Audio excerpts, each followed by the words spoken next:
Bergaria 897.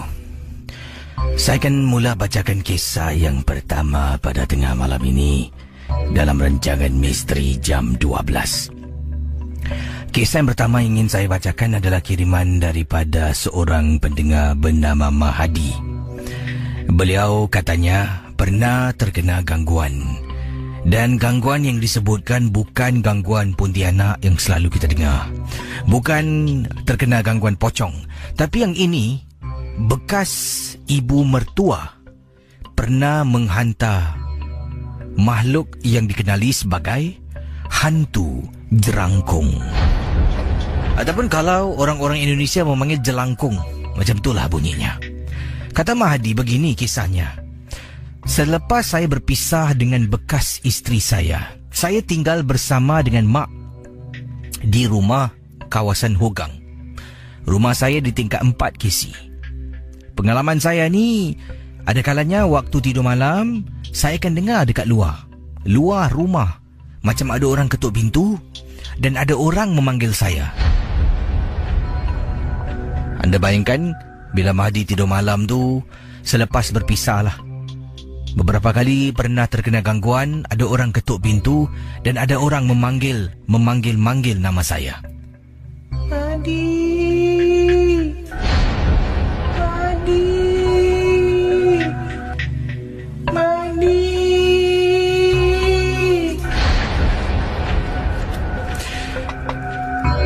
Saya akan terbangun, lalu akan menjenguk luar tingkap. Daripada tingkap bilik, akan nampak koridor rumah saya. Tapi tidak ada sesiapalah yang ada di luar rumah. Ibu saya juga pernah terkena gangguan. Ada kalanya kalau saya tak balik rumah sebab saya bertugas shift malam, nanti ibu akan telefon saya. Tanya, boleh balik tak sekarang? Dan saya akan katakanlah, saya kan bertugas, macam mana nak balik? Katanya dia takut. Ya, ibu saya takut sangat-sangat. Seperti kedengaran ada orang ketuk pintu dan memberi salam. Sejak pukul 11 malam tadi, waktu ibu call dah pukul 1 lebih pagi. Lalu, saya berterus terang dengan ibu saya. Saya katakan pada ibu saya yang saya juga pernah terkena gangguan yang sama seperti apa yang dikatakan oleh ibu. Pendengar Ria 897. Gangguan yang paling teruk apabila dalam rumah seringkali terdengar bunyi keletak-keletuk, kata beliau dalam kiriman yang dikirimkan pada saya, keletak-keletuk.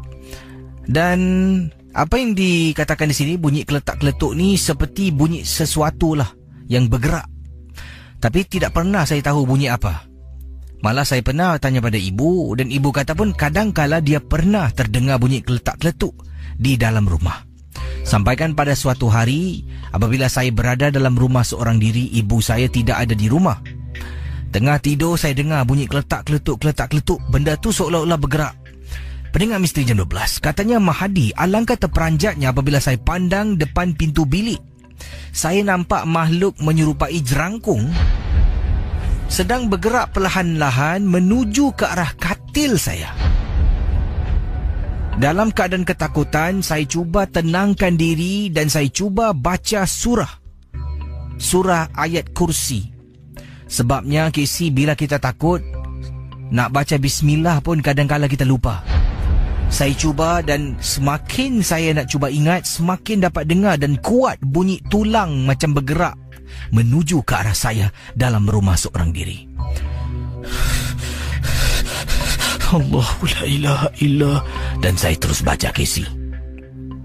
Habis saja baca, hilang benda tu. Gangguan ini semakin teruk. Saya dengan ibu buat keputusan untuk dapatkan bantuan seorang ustaz. Nama beliau Ustaz Haji Ismail. Datang ke rumah. Ada sesuatu dekat kawasan luar rumah. Apabila Haji Ismail datang tu selepas waktu asar. Sebelum tu dia sibuk. Jadi bila Haji Ismail datang, dia menceritakan pada ibu dengan saya, dia terperasan macam ada orang menjenguk di celah tembok di hadapan rumah saya. Tapi dia tahu ada sesuatu, dia tidak indahkan, malah masuk ke dalam rumah dan Haji Ismail cuba memagar rumah. Dengan bacaan ayat-ayat suci Al-Quran, Katanya, gangguan di dalam mungkin saya boleh hentikan, tapi yang di luar tu susah. Saya boleh halau, tapi dia tetap akan datang balik. Begitulah kisah saya, Casey. Ibu mertua saya telah pun menghantui hidup saya dan hidup ibu saya selama lebih kurang setahun. Sebelum akhirnya dia berhenti daripada berbuat demikian. Terima kasih dan selamat tengah malam.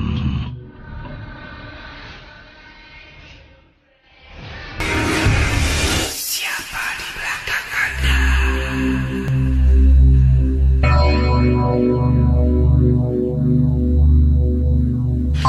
Baik, ini kisah berikut ini datang daripada pendengar kita. Ini kata mana ni? Rashid kata, Assalamualaikum. Waalaikumsalam. Saya ada kisah yang ringkas saja. Mungkin apa yang saya bakal ceritakan ni tak seram, tapi bila dalam situasi saya memang menyeramkan. Begini kisah saya. Saya dengan arwah bapa saya suka duduk rumah bermain carom. Nak bila saya ada masa lapang, saya akan duduk dengan bapa saya lah. Di dekat ruang tamu tu, saya akan letakkan papan carom dan kita akan main carom. Ada kalanya sampai 2 jam kisi bermain carom. Itulah antara hobi saya dengan bapa suka lakukan. Dipendekkan cerita, bila arwah bapa meninggal, kadang-kala pada waktu malam akan terdengar kisi macam orang main carom. Carom ni bila dikuti, ya, biji carom tersebut, striker tu kata beliau, dan terkena pada hujung kayu tu akan bunyi tak-tak. Begitulah, malam hari kesi beberapa kali akan saya kedengaran bunyi carom tu seperti ada orang kuti striker tersebut dan sedang bermain carom pada waktu malam. Ada bayangkan pendengar Ria 897? Bila saya keluar periksa, papan carom tu masih terselit di belakang TV dan memanglah tidak ada sesiapa bermain dengannya. Tapi kedengaran, masih lagi kedengaran hingga ke saat ini. Malam-malam hari akan dengar orang bermain carom. Saya tidak ingin berbuat apa-apa, sebabnya ia mengingatkan saya kepada arwah bapa ketika kami berdua suka bermain carom bila ada masa lapang. Mohon maaf sekali lagi kalau kisah saya tak seram, tapi bila berada dalam situasi saya rasa memang amat menyeramkan. Terima kasih. Itu adalah kisah daripada teman yang berkongsi.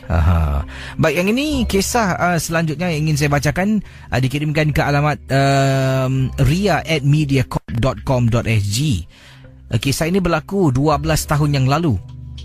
Waktu itu saya temankan anak saya bermain di playground, dan saya ingat lagi ketika turun bawah bermain di playground sekitar jam 10 malam. Bukan apa kisi, bila turun ke bawah jam 10 malam tu, suami sebenarnya telah pun telefon. Kata beliau turun bawah, nanti dia jemput, kita nak pergi makan malam. Jadi memandangkan saya tengok masa pun dah hampir 10 malam, saya dengan anak saya turun ke bawah. Anak saya bertanya pada saya, boleh tak bermain dekat playground? Saya pun izinkan dia sementara menunggu suami sampai. Bila anak berada di playground, saya berada di tepi jalan dekat tempat letak kereta rumah kami. Anak sedang bermain-main dan suami pun sampai. Alangkah terperanjatnya ini yang berlaku, Casey. Terpulanglah pada semua. Nak percaya ataupun tidak kisah saya.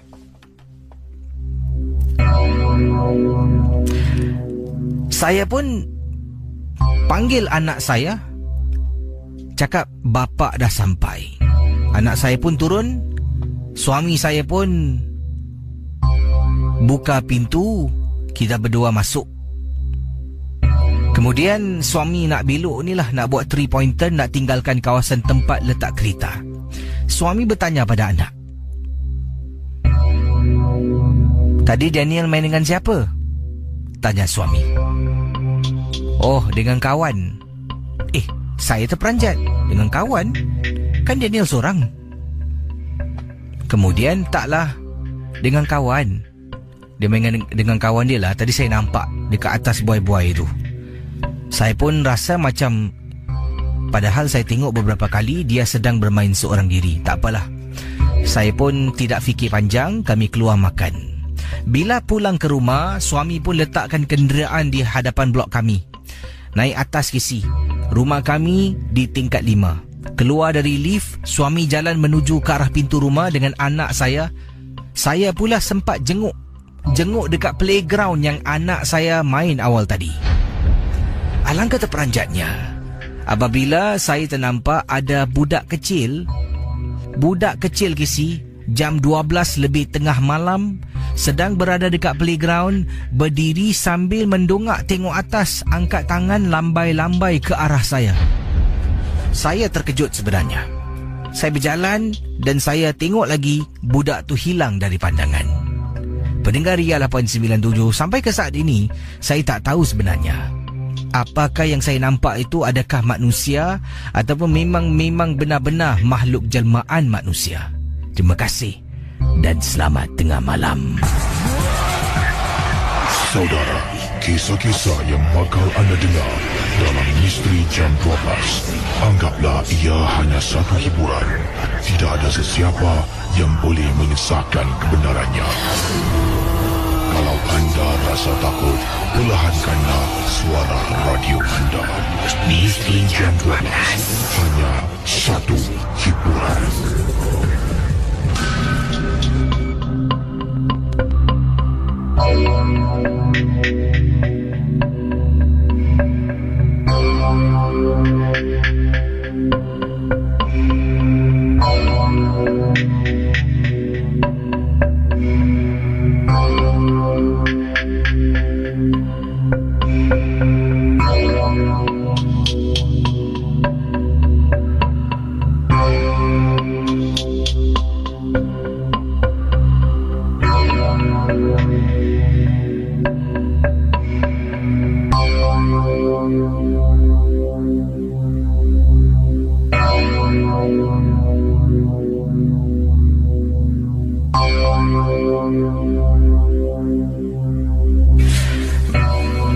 Kita akan teruskan kisah dalam rancangan Misteri Jam 12 di Ria 897. Saudara, hari ini saya lupa nak beritahu anda. Semalam dan beberapa hari yang lalu, termasuk hari ini, saya terima satu saranan. Dan sebelum tu Edi juga bersama dengan saya dalam konti ni. Edi, ada saranan yang saya terima, meminta antara anda dan saya keluar konti untuk membaca kisah misteri di luar konti. Okey. Jadi kisah misteri ni akan saya siapkan sekejap lagi lah, di mana mungkin antara anda dengan saya ni akan duduk dalam konti ni untuk jaga sound lah. Satu akan keluar ke tempat yang mungkin rasanya seram, sunyi, sepi, dan bila berada di sana untuk menyampaikan kisah-kisah seram. Okey. Jadi adakah Edi berani menyahut cabaran ini? Belum tahu siapa. Kita tanya pendengar Ria untuk buat pilihan. Adakah Casey ataupun Edi patut keluar? Kalau saya dipilih pun dengan seikhlas. Saya ikhlas hati akan menyahut cabaran itu. Jadi saya mohon maaf kerana saya terlupa tadi. Dan semalam pun ada yang berikan saranan. Katanya keluarlah, dah ada 2 orang apa. Sebabnya kita jarang buat. Dan kalau boleh sarankan di bawah gambar Casey dengan Edi, geng burung hantu tu kan, anda ada lihat di Facebook Ria tu. Di bawah gambar tu anda letakkan saranan siapa yang anda nak keluar malam ni, Casey atau Edi. Jadi kalau saya keluar, Edi akan berada dalam konti. Kalau Edi keluar, saya akan berada dalam konti. Senang. Misinya mungkin akan baca 2 kisah yang akan saya siapkan dan pergi ke tempat sunyi di kawasan ini. Bila berada di tempat itu, anda harus ambil gambar, upload di Facebook dan menandakan anda dah pun ada tempat sunyi. Dan kemudian anda akan mula baca kisah seram. Macam mana? Okey. Okey, go. Betul confirm. Baik. Sementara kita nantikan keputusan daripada pendengar-pendengar Ria untuk pilih siapa. Saya bacakan satu kisah dahulu. Boleh. Teruskan. Yang ini, Edi, anda pernah tak ternampak orang kena rasuk? Secara terus terang, secara ikhlas? Secara ikhlasnya, memang pernah.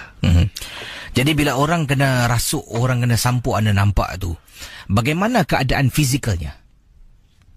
Adakah dia bertambah kuat ke, lemah ke? Itu dia. Itu antara satu faktor yang saya nampak sendiri dengan biji mata saya sendiri. Kerana seperti yang mana saya katakan, orang yang kejadian yang berlaku pada seorang kenalan saya, yang memang kita semua tahu dia seorang yang kecil, tubuh badan dia. Tapi bila dia, awak bayangkan ada 5-6 orang yang memang pegang tahan dia tu, seorang perempuan, tahan dia, tapi dia mampu untuk meronta dan bagi sampai terkoyakkan baju tu semua. Jadi anda pernah lihat kena rasuk, dan seseorang tu yang kena rasuk ni mempunyai kekuatan tenaga yang luar biasa. Ya.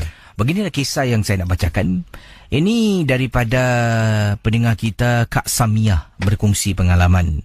Katanya ibu Kak Samia ni bukan kena rasuk, tetapi ibu Kak Samia dalam tubuh badannya ada saka. Semua anggota keluarga adik-beradik tahu tentang saka yang dimiliki oleh ibu Samia, ibu Kak Samia. Dan katanya pada keadaan ibu Kak Samia ni dalam keadaan tak sihat ni, sebenarnya saka tu nak diturunkan kepada salah seorang dari kami. Kami pun tak tahu siapakah pewaris saka tersebut. Kami akhirnya mendapatkan bantuan seorang pakar yang datang, dan pakar ni nak menangkap kesemua saka yang ada dan nak menghapuskan satu persatu. Jadi bila si makhluk ni dengar yang kami adik-beradik akan memanggil pakar, maka tercetuslah sesuatu pergelutan. Apabila pakar ni nak merawat, pakar ni harus tarik benda tu keluar melalui ibu jari kaki. Pakar pun masuk, mula membaca. Ibu yang terbaring di atas katil yang sebelum ni memang tidak bermaya. Nak pergi tandas pun harus kita bantu, Casey. Tiba-tiba ibu saya yang seringkali tidak bercakap diam bila pakar masuk, misal kata ID Contoh Bismillahirrahmanirrahim. Pakar tu mula baca. Ibu saya yang pada mulanya tak nak pandang bila kita berbual dengan dia, matanya hanya tengok pada satu sudut. Bila pakar mula baca, pandangan dialihkan kepada pakar tersebut, direnung, ditenung. Begitu seram keadaan pada malam itu. Pakar mula membaca, tahu-tahu ibu saya yang sedang baring tiba-tiba terus dalam keadaan ini dari baring. Apa agak-agak anda dia buat dalam kisah ni? Tiba-tiba macam terbangun tanpa macam ternaik apa? Ibunya lemah. Nak pergi tandas pun harus orang bantu. Harus dipapah. Jadi bila pakar ni mula membaca surah dengan permulaan Bismillahirrahmanirrahim. Pada mulanya ibu kalau anak-anak berbual tak nak tengok muka, pandang muka anak pun tak nak. Dia akan tengok pada satu sudut. Jadi bila pakar ni mula baca, dia tolehkan pandangannya kepada pakar tu, dia renung dan tenung dengan tajam, dengan seolah-olah dengan keadaan macam rasa marah, saya rasalah. Jadi bila pakar tu mula baca, daripada ibu saya terbaring, tiba-tiba Casey, dalam satu pergerakan, ibu saya terus berdiri di atas katil. Bila dia berdiri, tangan kiri dan kanan rapat dengan bahagian tepi badan, tubuh badan, macam berdiri, kira macam sedialah dalam keadaan posisi sedia. Kepalanya seperti orang sedang buat senaman untuk longgahkan tengkuk lah, longgahkan otot-otot. Dia buat pusingan gitu, hayun, pusing.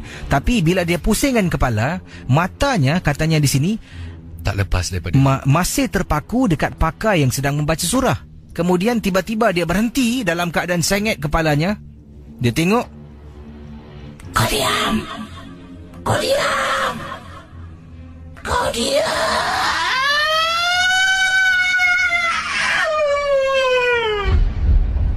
Katanya. Ibu saya mula Casey kata kau diam beberapa kali. Kemudian dia terus menjerit. Panjang nada jeritan.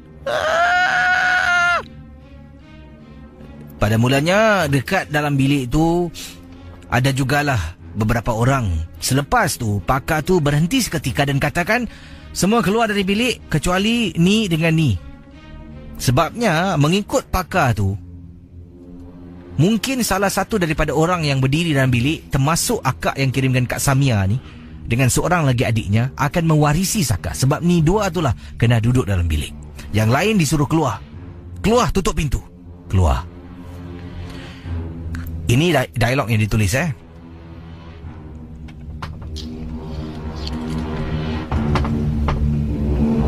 Apa kau buat dekat sini? Sekarang aku nak kau keluar daripada badan ni, dan aku nak kau ikut aku. Jangan duduk dalam rumah ni.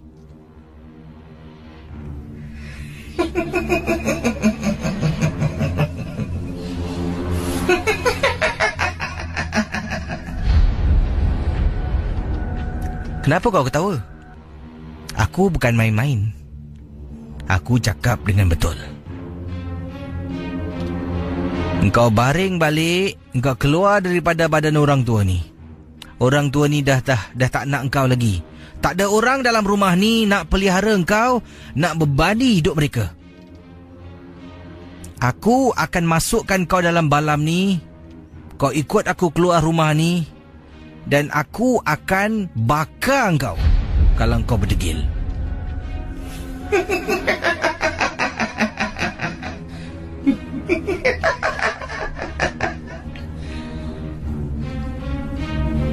Kau nak bakar aku?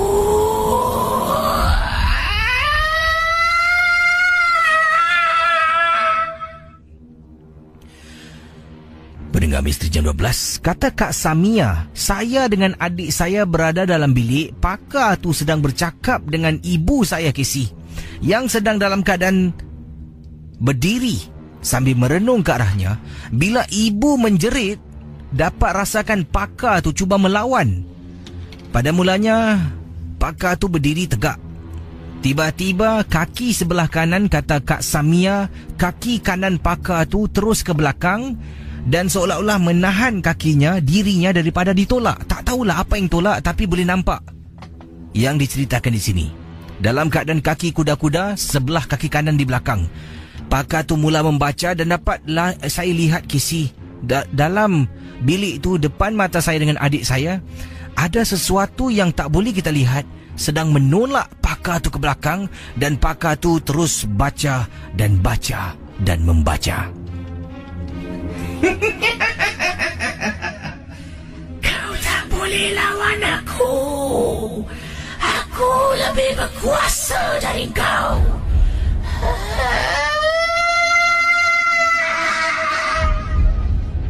Pendengar Ria 897, kesian tengok pakar tersebut bergerak setapak ke belakang, setapak ke belakang, setapak ke belakang.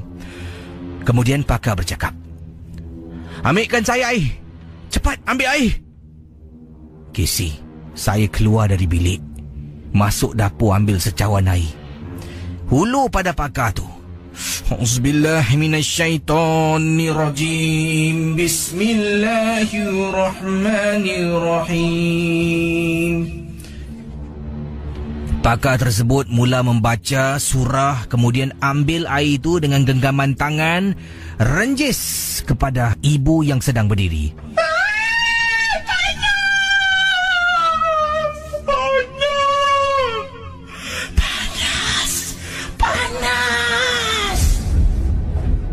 Pendengar Misteri Jam 12, dipendekkan cerita, katanya Kak Samia, ibu saya sebelum terjatuh dan terbaring dari katil, pakar tu mengatakan, Pergi dekat ibu awak sekarang, pergi." Betul, Casey. Hanya dalam beberapa saat ibu saya hampir-hampir jatuh katil. Selamat saya dengan adik saya dapat selamatkan ibu. Pegang ibu saya, baringkan di atas katil. Dengan segera pakar tu ke depan dan pergi ke kaki ibu saya, tarik. Bismillah, bismillah, bismillah. Tarik keluar. Masuk dalam satu balam. Tarik lagi keluar. Tak nampak apa yang dia tarik, tapi mungkin ada sesuatu yang mungkin kita tak boleh lihat dengan mata kasar.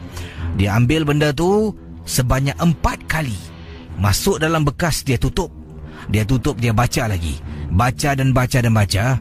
Kemudian dia ambil benda tu, disimpan. Katanya, saya kena keluar rumah ni sekarang, nanti saya datang balik. Pakar tu pun keluar, buka pintu bilik, keluar Casey, sampai dekat luar, dengar orang sedang cakap-cakap. Depan pintu rumah, pakar tu pakai slipper dan terus tinggalkan rumah kami. Selang lebih kurang nak dekat sejam lebih, pakar tu kembali. Katanya, Alhamdulillah, saya dapat hapuskan benda tu. Benda tu tak akan mengganggu, menghantui awak. Ibu awak dah tak ada lagi saka dalam badan. Saya betul-betul berterima kasih. Tapi apa yang saya ceritakan ni memang pendek. Peristiwa yang berlaku ni makan masa 3 jam, Casey. 3 jam untuk bercakap, merawat, untuk melawan. Sampai gitu sekali. Terima kasih dan selamat tengah malam. Saudara, kisah-kisah yang bakal anda dengar dalam Misteri Jam 12, anggaplah ia hanya satu hiburan. Tidak ada sesiapa yang boleh menyesatkan kebenarannya. Kalau anda rasa takut, perlahankanlah suara radio anda. Misteri Jam 12, hanya satu hiburan. Okey, Edi, tadi kisah anda dengar tadi Saya ada bacakan kisah yang dikirimkan oleh Kak Samia. Dan ada bahagian-bahagian dialog tu mungkin ada yang saya tambah sikit lah. Bukan tambah untuk ubahkan cerita tambah untuk pada pandangan saya mungkin itu yang berlaku perbualan. Dan mungkin efek-efek yang saya buat tu saya tak tahu bunyinya macam mana, tapi saya cubalah. Sebab ialah saya pun suka tonton filem seram. Jadi anda bayangkan daripada keadaan dari kiriman ni, dari baring tu dia terus berdiri dalam satu pergerakan. Macam mana tu dilakukan? Sedangkan orang mereka sendiri, kita bangun nak kena badan nak kena sengit, tolak sikit baru nak kena bongkok berdiri. Ini terus satu pergerakan, terus dia berdiri. Lagi orangnya kata tengah lemah, tak mampu untuk buat demikian rupa kan. Jadi pakar tu apa yang juga saya tengok di sini dikatakan bila pakar tu membaca, benda tu mula melawan, dan pakar daripada berdiri tegak ni, kakinya kiri dan kanan berdiri tegak, tiba-tiba kaki sebelah kanan katanya ke belakang dan seolah-olah menahan sesuatu. Dan dapat lihat pakar tu bergerak satu langkah ke belakang, satu langkah ke belakang, satu langkah lagi ke belakang, seolah-olah ada sesuatu yang tolak pakar tu dan ingin menghalang pakar tu daripada terus membaca. Ni bagus ni kalau buat filem ni. Tak ada ke David Teo ke ataupun siapa nama abang awak? Masa biarkan rahsia ke? Remy. Cik Remy. Tapi bukan Remy Isyak. Bukan Remy yang selalu call ke apa. Bukan. Abang Junaidi pun mungkin satu hari akan menghasilkan mungkin satu, InsyaAllah, drama seram ke filem seram filem. Baik, kita akan semak kejap lagi. Rata-rata ramai yang cakap apa, adakah Casey atau Eddie akan keluar? Eddie juga. Eddie akan keluar Okey. Kita akan berehat seketika. Saya akan cetak beberapa dua email lah, ataupun satu email atau dua, tengok macam mana. Eddie akan keluar daripada konti ni, pergi ke sebuah kawasan. Saya akan telefon Eddie. Eddie akan bacakan kisah tu. Tapi sebelum tu Eddie harus ambil gambar dan Eddie harus sebagai bukti saya akan upload dan muat naikkan ke atas Ria dalam Facebook Ria. Anda upload dan saya akan share di Facebook Ria. Okey, saya kasih awak terus, awak share kan? Tak, anda upload kat Facebook awak lah. Facebook saya sendiri. Dan dari Facebook anda tu, Facebook anda tak private kan? Tak. Jadi daripada sana saya boleh share gambar di Facebook Ria. Jadi ramai yang katakan, sarankan Eddie untuk keluar. Eddie, apapun berlaku, kalau rasa tak sedap hati, batalkan niat. Boleh? Boleh, insyaAllah. Kita akan kembali sebentar nanti dengan kisah MJ12 dibacakan oleh Eddie Junaidi di luar konti. Macam #go je. Baik.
Baik. AD dah pun berada di dah keluar dari konti Jadi saya akan hubungi beliau.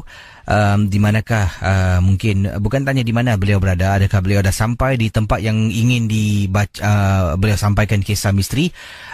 Saya dah sebenarnya mau naikkan gambar di mana AD ya. Ni kalau dia boleh buat, dia pas ni confirm boleh ambil alih MJ12 Apa kata kalau kita tanya dulu, selepas ni kita akan mungkin ketengahkan lah AD Junaidi untuk membaca beberapa kisah di luar konti dalam rancangan Misteri Jam 12. Baik.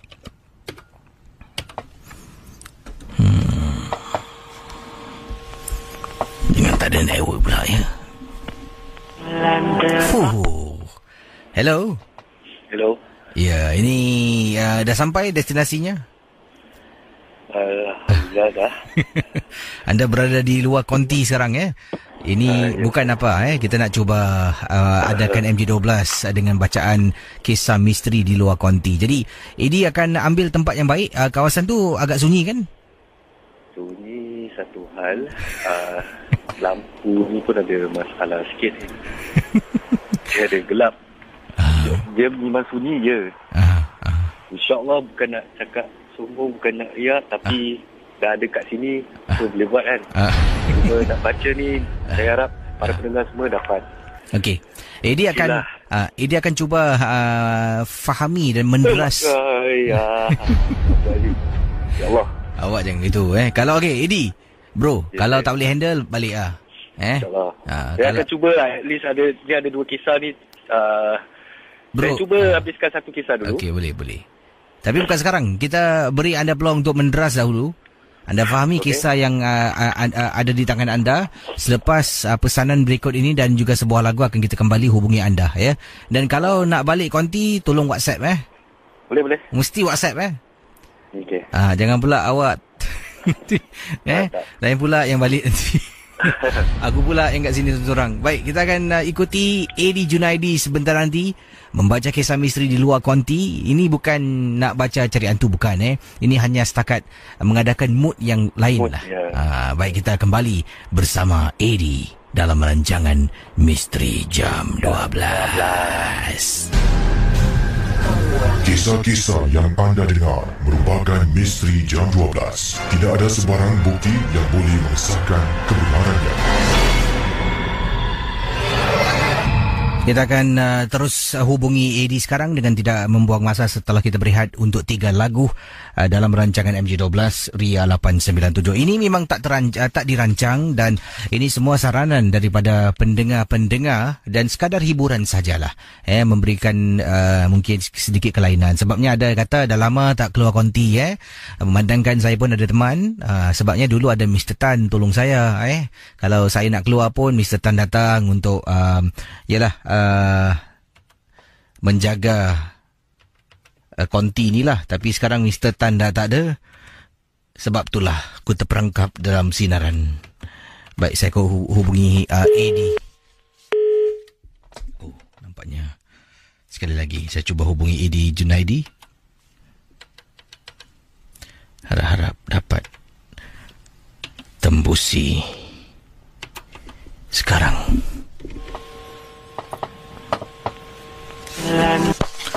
Hello. Ini dia AD Junaidi. Ya, saya. Baik, anda dah menderas kisah yang dikirimkan. Ada 2 kisah Ada. Dan tempat tu memang dari gambar tu saya tengok memang gelap Boleh nampak tak? Saya gunakan handphone punya ni lah. Cahaya lah. Saya ada cahaya. Jadi harap semua dapat. Kalau tersekat-sekat tu kita faham lah kadang-kadang. Jadi dah dapat spot baik bro. Dia bukan spot baik. Dia memang ini je lah spot yang ada. Baik, saudara, kita silakan Misteri Jam 12. Ramai telah memberikan kata-kata semangat untuk anda di Facebook Ria tapi kita dengar sekarang kisah yang pertama yang disampaikan oleh AD Junaidi. Misteri Jam 12 di luar konti. Bila-bila masa anda boleh mula, silakan. Okey. Kisah yang pertama yang ingin saya kongsi bersama semua pendengar Misteri Jam 12. Datangnya daripada pendengar kita yang berasal dari Perak, yang bernama Fatimah. Fatimah ni seorang pendengar setia Misteri Jam 12.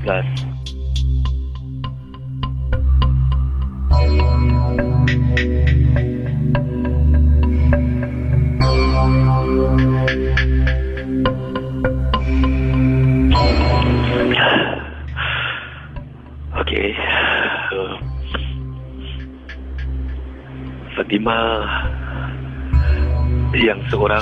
Fatimah seorang pendengar setia Misteri Jam 12 sejak 3 bulan yang lalu. Kisah yang ingin beliau kongsikan terjadi pada ayah beliau dan kawannya.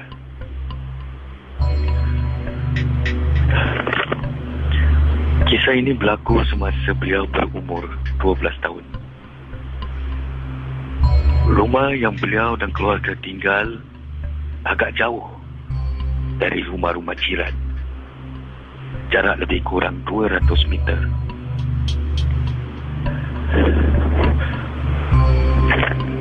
Kebetulan rumah beliau adalah rumah yang paling akhir sekali kalau dibandingkan dengan kawasan kejiranan. Itu berdekatan dengan kebun-kebun kelapa sawit. Nak dijadikan cerita, di sebelah rumah beliau merupakan tanah lapang di mana pokok-pokok kelapa sawit terpaksa ditebangkan untuk kerja-kerja saluran paip gas bawah tanah.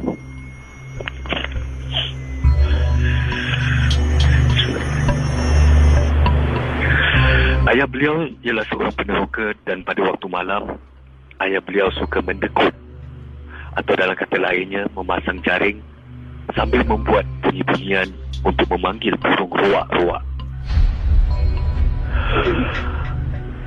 Ayah beliau memang mahir menangkap burung ini. Burung roak-roak ialah sejenis burung yang sedap dimakan bila digoreng. Jadi jika malam tiada bulan, pasti banyak habuan burung kerana jaring yang dipasang di kawasan lapang tidak kelihatan dan belum merangkap burung tersebut.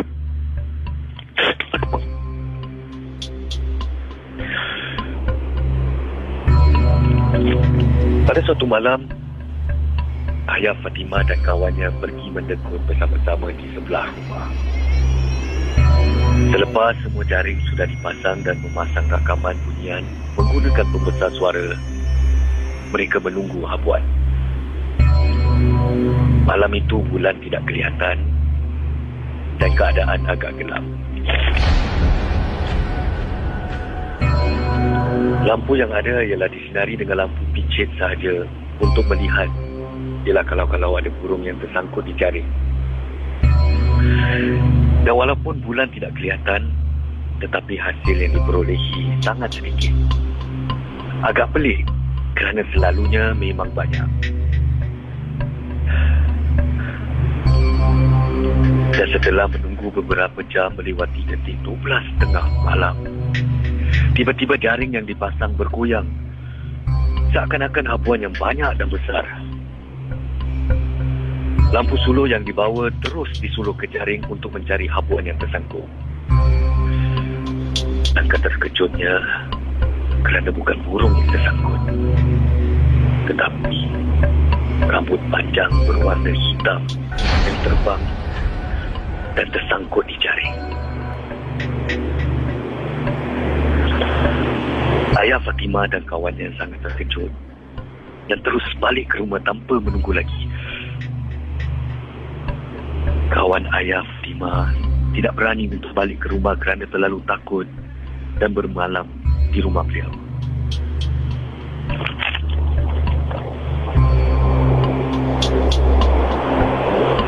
Pada keesokan harinya, Fatimah bertanya kepada ibu jumlah burung yang diperolehi kerana Fatimah memang suka makan dagingnya. Fatimah agak terkejut kerana pada pagi itu kawan ayahnya juga ada di rumah. Lalu Fatimah terus bertanya kepada ibu, kenapa kawan ayahnya berada di situ malam di rumah mereka? Lalu ibunya pun bercerita Ibunya ceritakan kisah yang sebenarnya kepada beliau. Sekarang ini Fatimah, keluarga telah pun berpindah ke kampung yang baru yang berdekatan dengan jalan besar kerana rumah lamanya terlalu banyak gangguan yang berlaku. Sekarang ini umur Fatimah telah pun mencecah 26 tahun.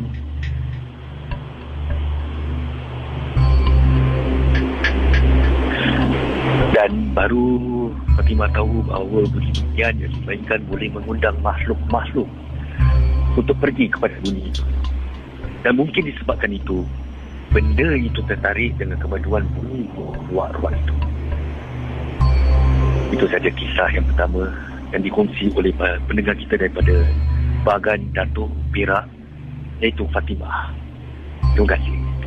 Wah, itu dia kisah yang dikongsi oleh dia. Jadi boleh baca satu lagi kisah. Tadi kisah tentang di dalam hutan di mana ayah anda beliau ni suka menangkap burung dan dijadikan santapan lah. Dan bila tangkap tu tiba-tiba yang terperangkap pada jaring tu adalah rambut-rambut hitam Ya, apa yang beliau nak tangkap bukan benda yang nak ditangkap, jadi benda yang tak diingini lah. Kena sangkut. Jadi bagaimana sekarang perasaan anda? Masih boleh satu lagi kisah sebelum kita jemput anda kembali ke studio?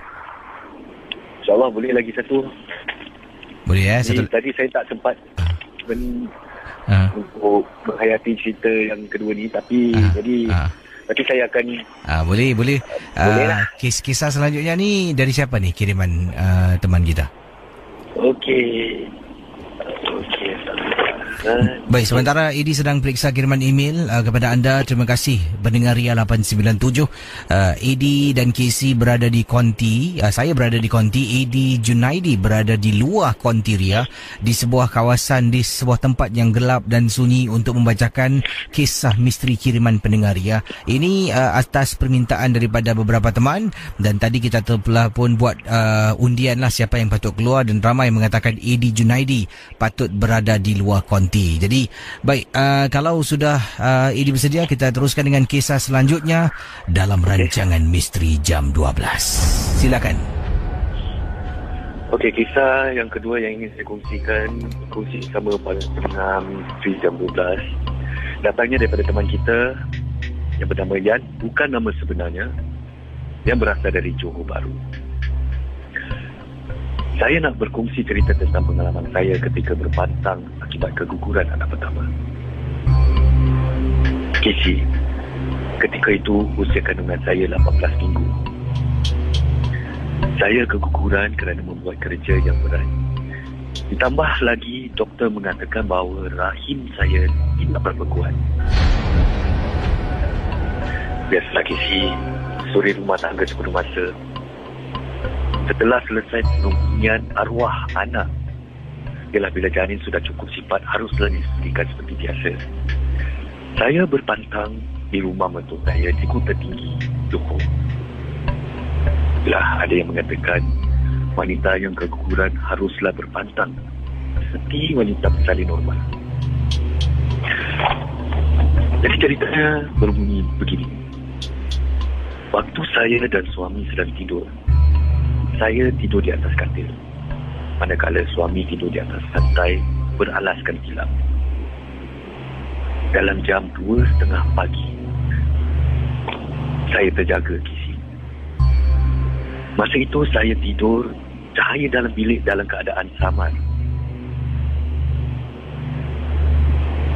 Masa saya terjaga, saya ternampak satu lembaga hitam di sudut dinding memperhatikan saya dan memandang tajam tepat ke arah saya.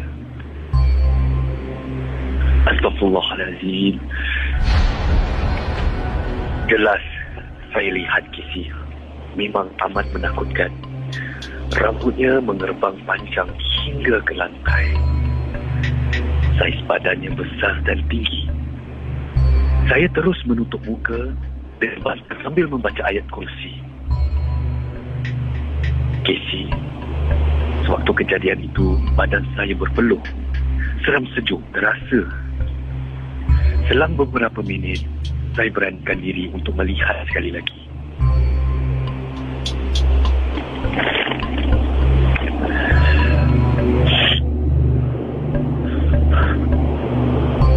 saya melihat sekali lagi lembaga hitam tersebut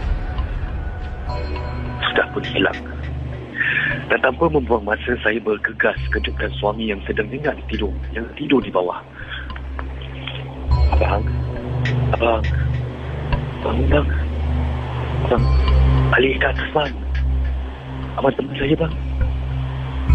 Saya takutlah seorang ke atas ni. Abang tolonglah bang. Saya pun tersadar lalu menjawab. Beli saya, gitu je lah. Sudahlah, jangan nak ikutkan sangat perasaan takut tu. Casey, suami saya tak berganjang. Kali ini saya kejut suami sambil dalam keadaan menangis. Bang, tolonglah bang. Saya nampak ada hantu kat sudut dinding tu bang. Cepatlah. Kata saya sambil menunjukkan ke arah tersebut. Suami saya terus sambil melihat arah yang saya tunjukkan tadi dan membaca ayat kursi berulang kali. Dia terus alih atas katil sambil mengusap kepala saya hinggalah saya terlena.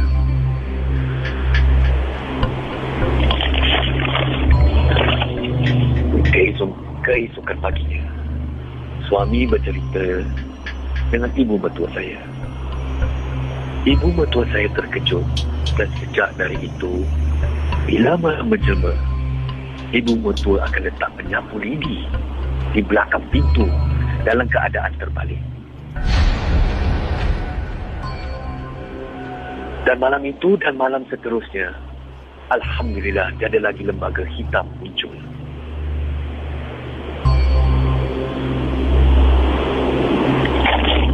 Sehingga kini saya tidak tahu apakah sebab membuatkan lembaga itu muncul. Adakah sebab saya dalam keadaan pantang akibat keguguran? Hanya Allah saja yang tahu. Itu saja cerita saya.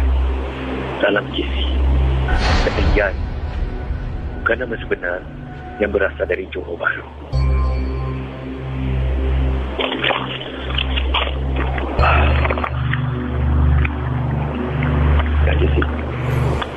Ya, Aidi Junaidi, anda boleh balik ke konti anda pas untuk jadi pengacara MG12. Boleh jalan balik konti Okey. Cepat-cepat. Tahu tak apa. Terima kasih Terima kasih. Kita akan kembali. Selepas ni saya nak bacakan satu kisah. Ingat, misteri jam 12 100% hanya sekadar hiburan. Jangan mudah percaya, jangan terlampau taksub, dan jangan terikut-ikut. Ini ibarat menonton filem-filem seram, tidak lebih dari itu. Saudara, satu kisah akan saya bacakan sebentar nanti. Ini berlaku bukan di Singapura. Ketika mayat jenazah sedang terbaring di dalam rumah, sesuatu yang paling menakutkan berlaku. Saya akan kembali selepas ini. Anda tunggu sekejap ya. Tunggu. Kisah-kisah yang anda dengar merupakan misteri jam 12. Tidak ada sesiapa yang boleh mengesahkan kebenarannya. Jangan mudah kita percaya. Jangan kita terikut-ikut. Ingatlah, MG12 hanya satu hiburan.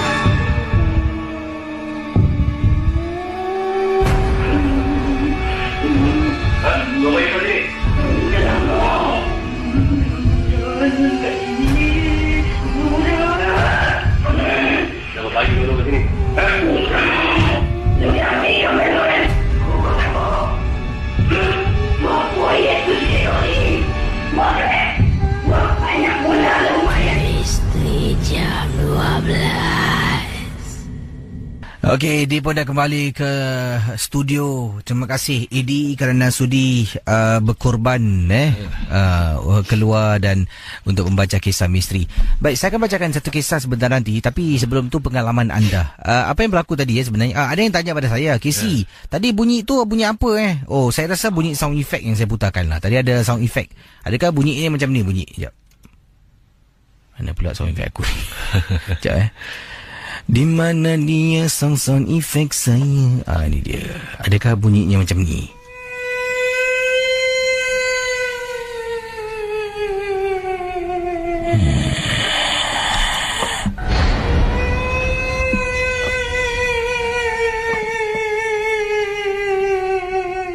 Itu sound effect yang saya putarkan, jadi dapat mood sikit lah bila Edi bercerita tu. Mungkin ada rasa semangat sikit Edi Jadi Edi tadi anda berada di tempat gelap sunyi Ada benda-benda yang mungkin tak adalah yang benda yang anda rasa macam tiba-tiba anda batalkan niat untuk berbuat sesuatu. Macam mana? Tadi ada yang berlaku. Sebenarnya bila dah sampai tempat tu dia memang gelap dengan tiba-tiba jadi macam tu pula. Boleh tak? Dia sebelah ujung dia. Ni ada saya ada bawa air ni. Air. Ada tempat tong di mana diorang ada, kalau yang diorang bakar-bakar kalau orang-orang sini yang bakar time ini. Oh, situ ada? Ada.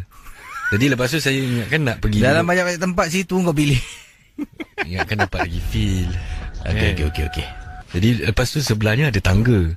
Ada satu nak turun dengan satu naik. Jadi saya ingatkan tempat dah gelap, situ yang ada lampu. Jadi saya ingatkan nak duduk kat tangga-tangga tu sambil baca cerita. Bila yang sebelum awak call tu, saya tengah nak dapatkan feel untuk baca tu. Daripada atas dengar macam saya tak nafikan, saya macam terperanjat sekejap. Saya bangun, tapi tu tadi yang bila telefon awak tersentak sikit dah. Ada sebelum tu. Okey. Sebelum awak call.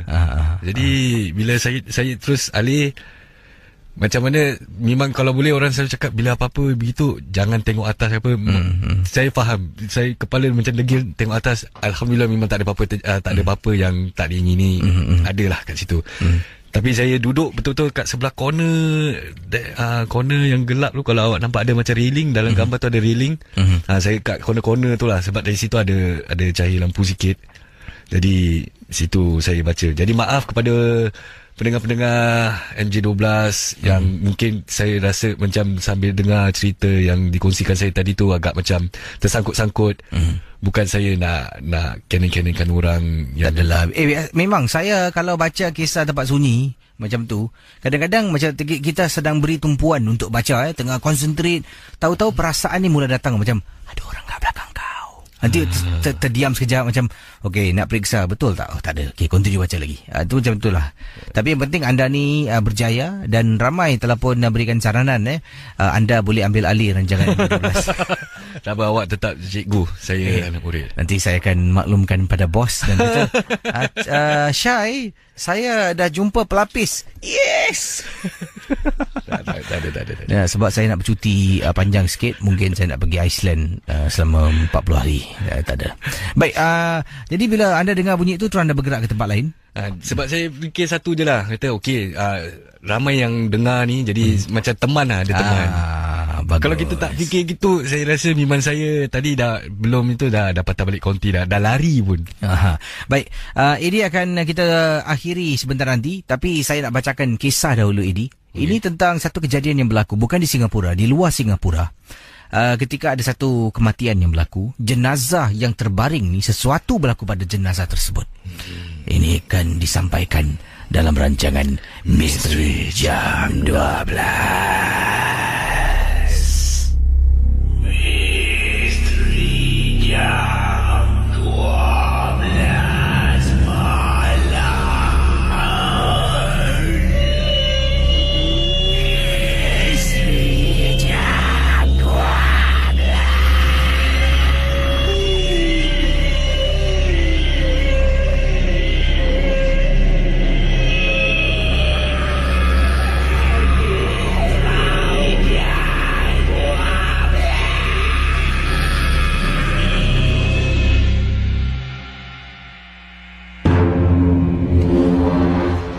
pendengar Ria 897, seperti yang saya janjikan, kiriman ini daripada Pak Liman. Pak Liman kirimkan kepada saya dalam rancangan MJ12, satu peristiwa yang beliau tak dapat lupakan.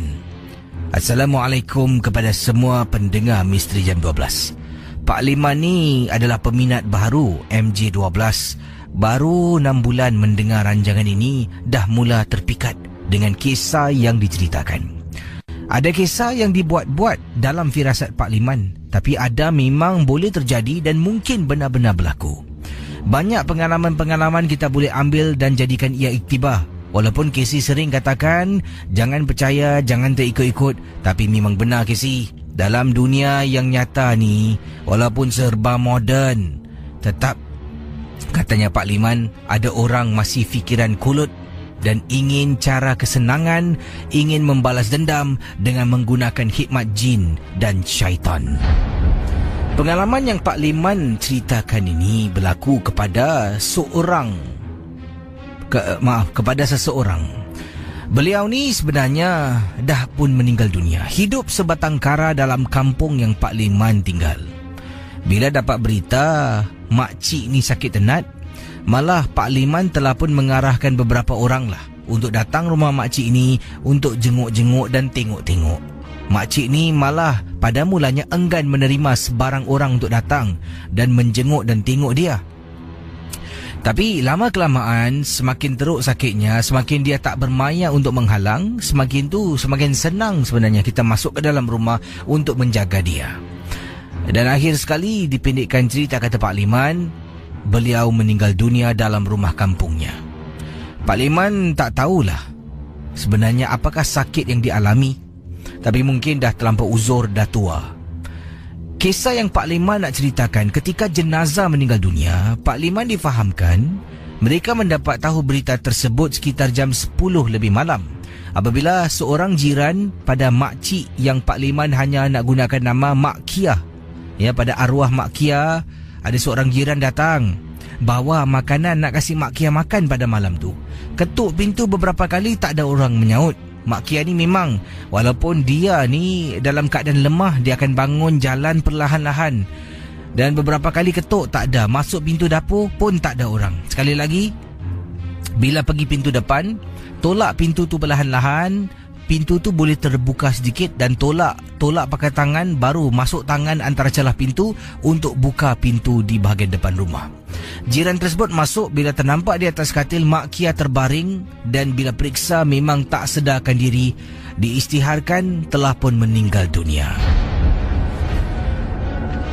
Kisah yang nak diceritakan ni, bila saya lah diberitahu oleh jiran tersebut tentang Mak Kia yang dikatakan dah meninggal dunia, kita pun memanggil seorang doktor yang tinggal di kampung kami untuk datang dan berikan kesahihan pemergian Mak Kia. Dah pun dapat kesahihan, mulalah nak adakan upacara penggebumian. Tapi bukan malam tu, esok. Keesokan harinya akan mandikan mayat, ya, akan kafankan jenazah dan akan usung jenazah ke tapak tanah perkuburan untuk dikebumikan. Jadi malam tu, Pak Liman dan juga ada beberapa lah penduduk yang tinggal dan berjiran dengan Mak Kia ni, kita berada dalam rumah Mak Kia, kita membaca Yasin bergile-gile daripada kita tahu dia meninggal. Katanya dibaca tu sampailah pada waktu pagi. Pendengar Ria 897, keadaan mayat yang terbaring di ruang tamu membuat kita terperanjat sangat. Satu, tiba-tiba daripada mayat ni yang terbaring keluar lipas banyak sangat. Tengah baca surah Yasin, ramai-ramai dekat ruang tamu, katanya Pak Liman. Tiba-tiba nampak seekor keluar lipas. Ingatkan, memanglah biasa rumah-rumah kampung ni, malam-malam hari lipas memang suka keluar. Nampak satu, tiba-tiba banyak kisi. Bila Pak Liman bangun, tarik kain batik lepas kepada arwah jenazah ni, ya Allah, kisi terperanjat dibuatnya apabila nampak mulut si arwah ni terngangah. Dari mulut keluar banyak sangat lipas-lipas. Entah datang dari mana dan bagaimana perkara ini boleh berlaku. Pak Liman cuba usaha dan ikhtiar Akhirnya lipas tu berhenti keluar daripada mulut si arwah, dan yang lain-lain semua lari keluar daripada kawasan rumah kerana ada yang takut dengan lipas. Jadi dalam rumah tu cuma ada Pak Liman dan seorang lagi lelaki lah. Kami berdua ni tak takut dengan lipas. Saya tutup balik kain batik lepas dan nak panggil yang lain, tapi masih ada lipas lagi dekat dalam ni. Cuba halau, ya, dan kemudian Pak Liman pergi dapur ambil sapu, tolak nak panggil yang lain untuk naik ke atas untuk bacakan Yasin sampai ke pagi. Pendengar Ria 897. Sementara Pak Liman sedang panggil orang-orang yang ada dekat bawah dan takut nak naik atas, tiba-tiba suara seorang lelaki yang temankan Pak Liman tadi yang tak takut lipas kata, Pak Liman! Pendengar Ria 897. Bila Pak Liman pusing ke belakang, terperanjat nampak kain batik lepas masih tutup wajah si arwah jenazahnya, kata Pak Liman. Tapi jenazah ni dalam keadaan sedang bangun. Dia bukan bangun duduk 90 darjah, bukan Dia bangun dalam lebih kurang dalam 20 hingga 30 darjah, badannya ternaik sedikit. Kemudian dengar seperti orang sedang menghembuskan angin. Pak Liman daripada nak panggil orang, suruh orang tunggu sekejap. Pak Liman pergi dan baca sambil memegang kepala, baca. Akhirnya kembali pulih dan jenazah tu dibaringkan semula di atas bantal. Selepas malam tu terkena 2 gangguan, pada keesokan hari bila nak hantar jenazah di tapak tanah perkuburan, senang, tidak ada apa-apa yang ganjil yang menakutkan berlaku. Terima kasih dan selamat tengah malam. Saudara, kisah-kisah yang bakal anda dengar dalam Misteri Jam 12, anggaplah ia hanya satu hiburan. Tidak ada sesiapa yang boleh mengesahkan kebenarannya.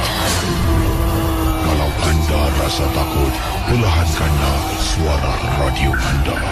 Misteri Jam 12, hanya satu hiburan. Baik, kita akan berkongsi pengalaman-pengalaman dalam rancangan MJ12 di Ria 897 FM. Baik, Edi, macam mana kita nak akhiri tugas pada hari ini? Ada apa-apa nak anda katakan? Sekali lagi ingin saya katakan yang kalau tadi ada tersangkut-sangkut, InsyaAllah lain kali kita akan buat macam gini lagi. Saya akan cuba. Tapi kali ni kalau kita buat macam ni, mungkin Edi keluar jauh dari Mediacorp lah. Mungkin saya nak sarankan Edi boleh memandu pergi kawasan mungkin di Old Upper Thomson Road. Tempat kronik tu, ya. Jadi ada apa nak cakap pada mereka yang telah memberikan anda kata-kata semangat? Yang telah pun memberi kata-kata semangat, terima kasih. Yang tak terhingga saya ucapkan kepada anda semua. Dan kepada yang mungkin rasa kurang, tuan, minta maaf. InsyaAllah boleh jumpa saya ke apa, kita baca sama-sama. Jadi terima kasih sekali lagi kerana sudi bersama dengan kami. Dan apapun jua, MJ12 hanya sekadar hiburan. Ya, betul. Kita mengadakan rancangan ini untuk menghiburkan anda. Kalau anda adalah penggemar cerita seram kita bacakan. Kita akan cuba buat keadaan seram. Ada juga kisah-kisah yang ditambahkan sedikit dialog dan menambahkan perasa, menambahkan mungkin inti pada kisah yang dikongsi setiap malam. Yes. Jadi saya tak nak anda menganggap semuanya kisah adalah benar, tak nak menganggap semua adalah betul, dan apa jua kisah saranan yang diberikan, pendapat pandangan, kita anggap sebagai kita dengar dengan hati yang terbuka, dan kalau ingin kepastian kita rujuk pada yang pakar. Ya, jadi betul. Ingat 100% semua jangan percaya daripada mulut saya, daripada Edi, daripada yang mendengar, yang berkongsi pengalaman email, yang menghubungi saya. Jangan kita percaya. Ini sekadar hiburan. Itulah. Kita di sini untuk menghiburkan anda, dan kita bersyukur kerana anda terhibur dengan rancangan MJ12 yang telah pun semakin hari semakin ramai yang meminati rancangan ini. Jadi kita jumpa anda esok malam bersama Casey dan Eddie dalam Misteri Jam 12.